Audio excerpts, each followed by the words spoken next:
Đang ngủ say rồi giật mình nghe tiếng hàng xóm hớt hải gọi chạy lũ. Cuộc sống của bà con đảo lộn hết cả vì thiên tai.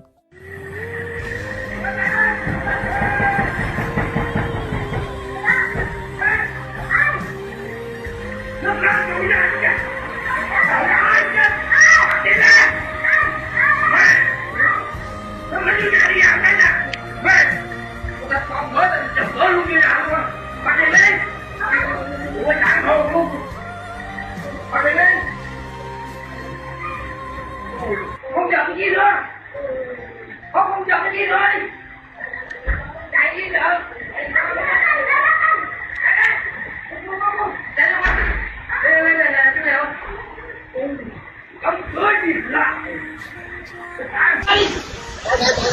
chạy nó lúc hết rồi kìa, chạy ra, không, chạy đâu con,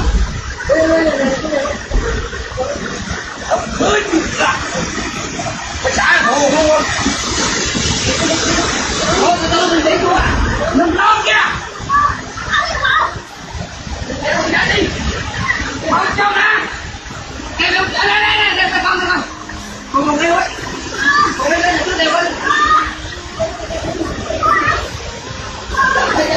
Hãy subscribe cho kênh